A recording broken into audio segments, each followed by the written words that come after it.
Thank you, Bryce, for that too kind introduction, and thank you so much for the opportunity to be here. I'm really excited about it.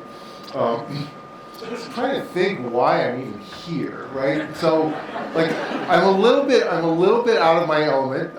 As some of you know, because you've been to courses there at Harvard Business School, we tend to teach with the case method, which means that the professor spends most of his or her time kind of orchestrating a discussion among a lot of participants rather than just lecturing. But today I'm told I have to lecture for 15 minutes. And then, so I said, well, if I'm going to lecture, I at least need a chalkboard so I can get some chalk on my sleeves, you know, like a real professor. But Bryce wouldn't give me one. So here I am. And I'm not an expert in Australian agriculture, I wouldn't say. I've written some cases about some of the firms in this part of the world, and I've been inspired by the examples of those firms and others in the industry. But I think if I'm going to contribute something to these conversations, it's going to have to be cross-national comparisons, cross-industry comparisons, maybe some historical context, maybe some theoretical context, and so on. So that's what I'm going to try to do in the next 10 or 15 minutes. And then, as I understand it, we're going to have another one of these campfires, except there's no campfire.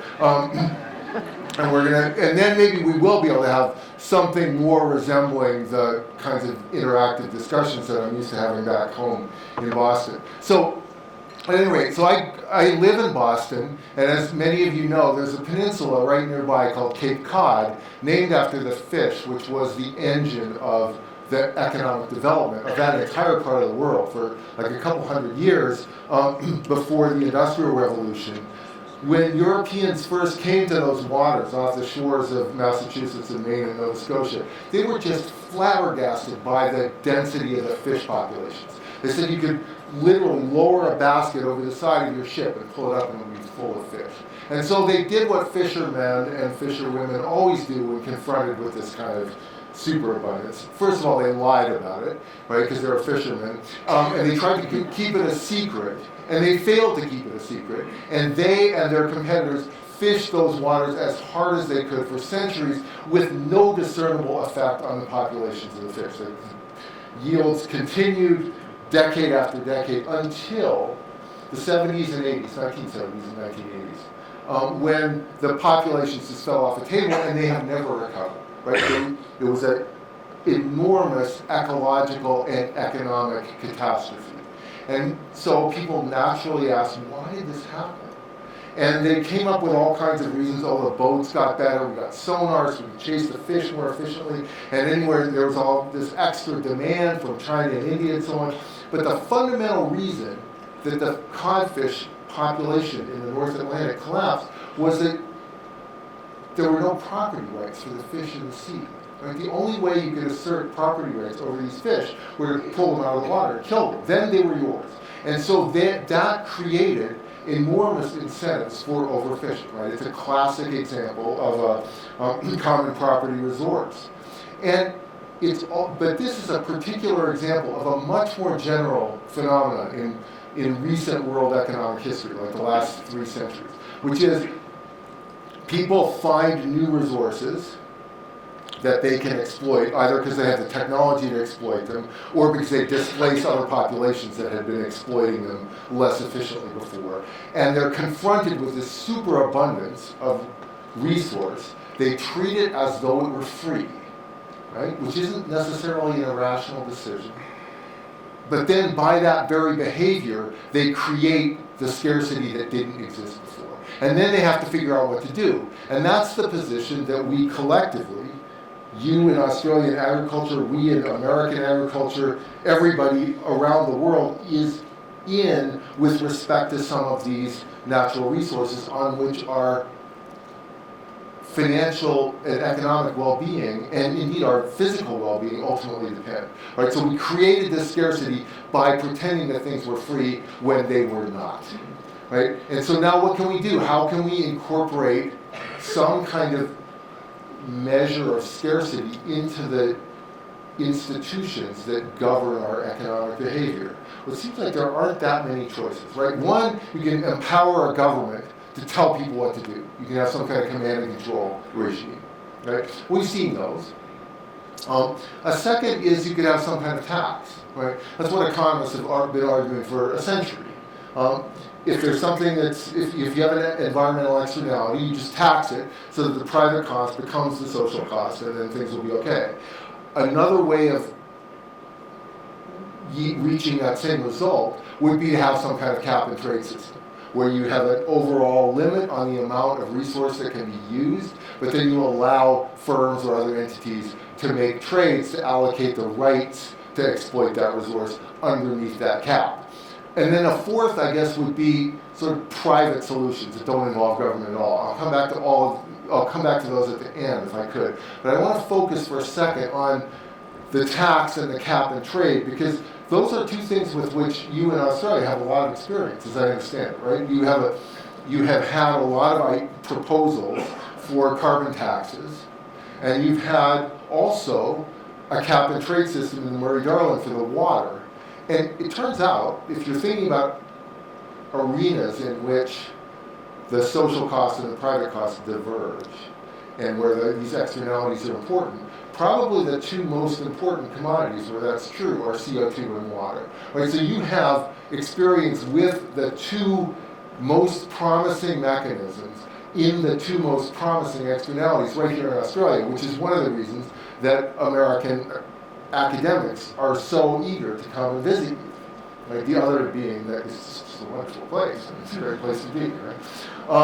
So, as you all know, I think, from your own experience or from some at least dimly remembered economics class in school, there are actually a lot of similarities between this cap and trade system and this tax system, right? In either case, you're trying to equalize the private and social costs of doing something.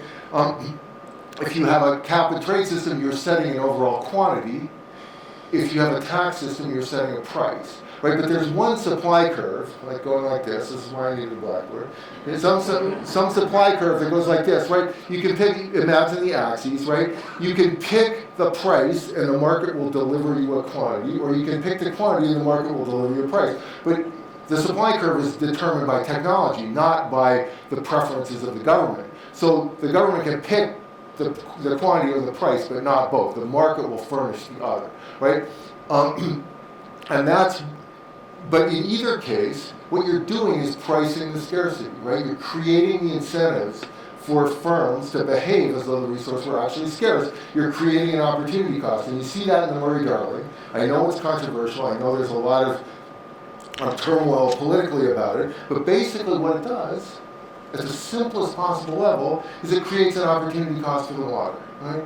If you're a farmer in the Murray-Darling and you want to use an extra megaliter of water, you have to purchase it, right? Or if you decide you don't need it because you're increasing your water efficiency, then you can alienate it and get some revenue for it, right? And in either case, there's an opportunity cost for this water. Similarly, if there were a carbon price, that would create an opportunity cost for the carbon dioxide. And you'd have the same incentives to conserve CO2 emissions or water that you do to conserve fertilizer or labor or transportation costs or anything else. And that's why they are so far superior to command and control. Right? Because in command and control, you don't have that flexibility. You don't get to pick how you will manage your affairs better. You just have to do what the government says that you have to do. Nevertheless, as you've noticed, and as you've maybe helped bring about, government institutions to price natural resources tend to be politically unpopular with the incumbents in the industries that are affected, right? So I understand, I wasn't there, but I understand that copies of this, paper copies of this Murray-Darling initiative were burned in bonfires on the streets of Griffith, right? That's like not it's not a particularly welcoming approach for this particular institutional innovation, right? And you see it all over the place. I mean, you saw it in Australia with the carbon tax. You see it in Canada now with the carbon tax. So it's worth asking, I think, why that is. I mean, if these things are such a good idea, like if all smart economists agree that it would be better to do this than not to do it, then what are the people who are most directly affected think it's a bad idea? I think it has to do with the alternative that the people have in mind, right? Like, so in many industries, not just agriculture, but certainly in agriculture, people kind of tend to be comfortable with things the way they are, and they tend to think that the status quo is both viable and, in some broad sense, desirable. And change is risky, and change may bring about reallocations of income that don't seem to be necessarily earned, and so on. And so as long as people think that the status quo is an option, they might think, well, why should we bother with any of that stuff? Let's just keep doing what we've been doing.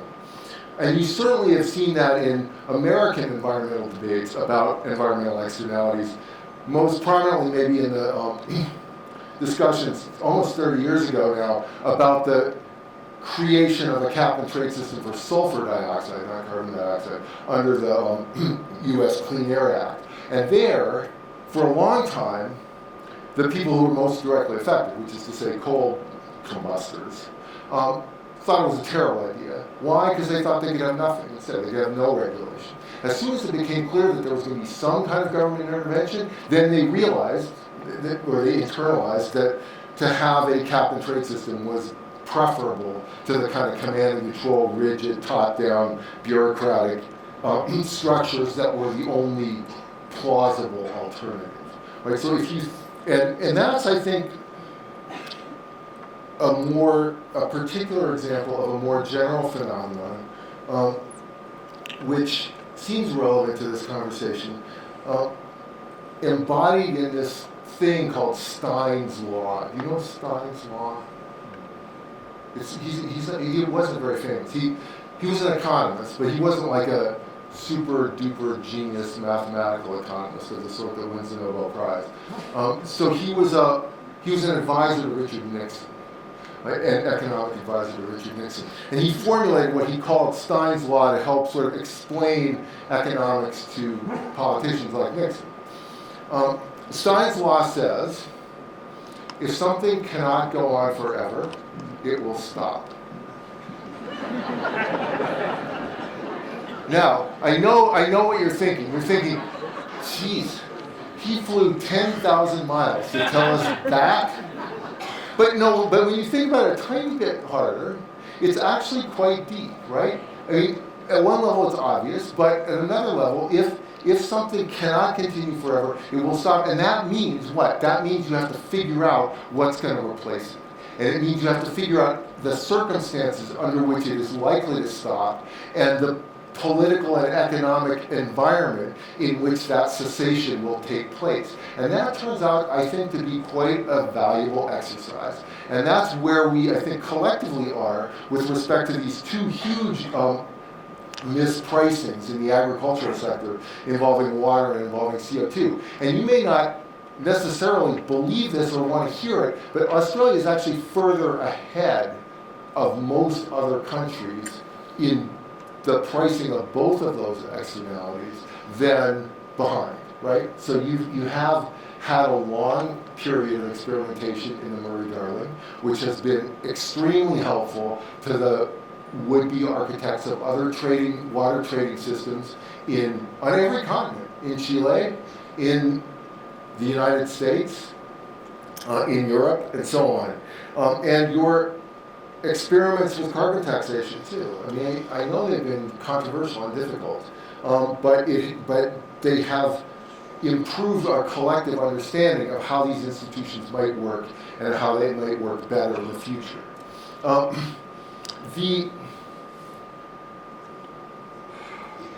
And interestingly, those relate to the air, CO2, and to water, right? I haven't talked very much about land so far, and so I want to close, if I could. Do I have 2 more minutes?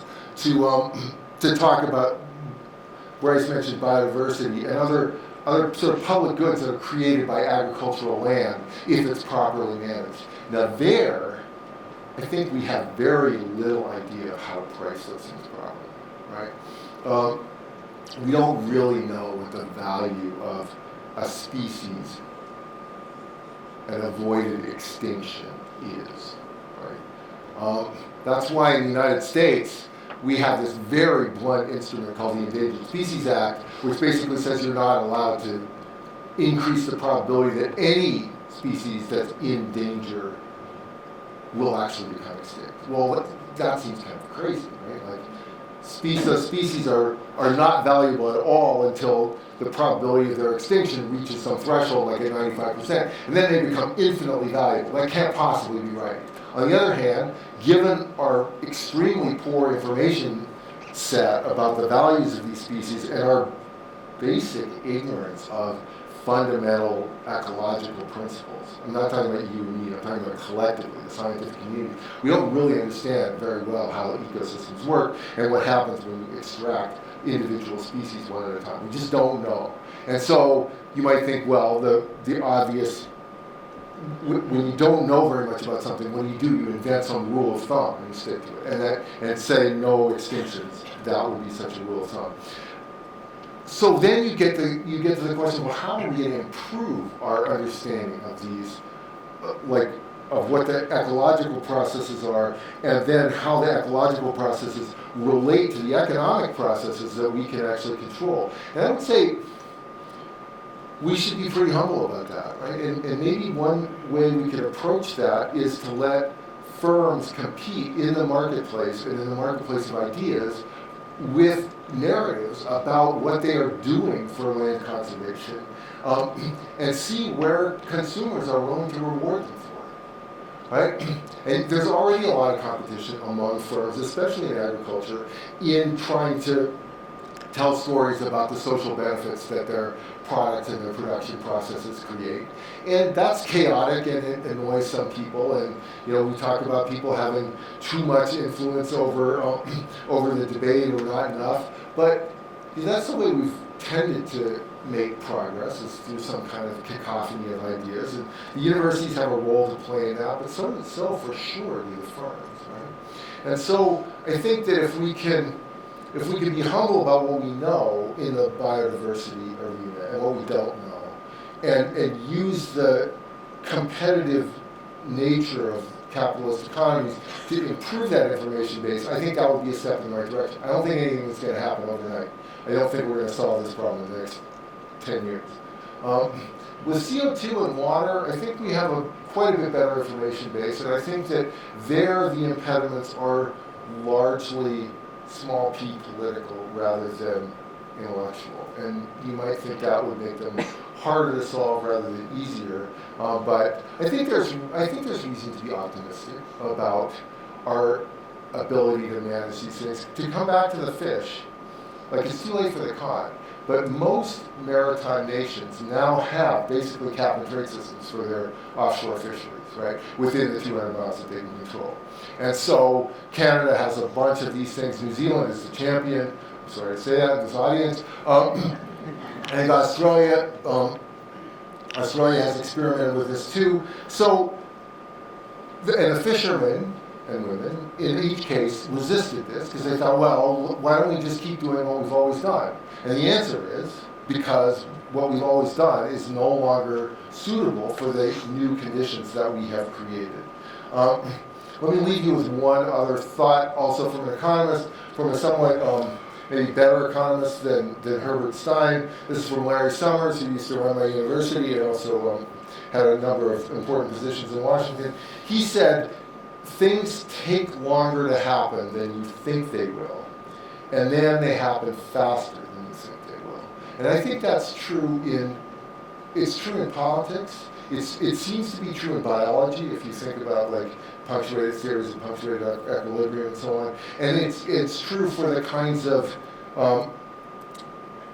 industrial and biological ecosystems that comprise the agricultural system. And that's reason for, I think, for optimism about the future course. Let me just say again how happy I am to be here, to be part of this conversation, and now I hope that we will be able to go on to the next phase where it's actually going to be a conversation. Is that all right? Absolutely. Okay, thank you. Thank you very much.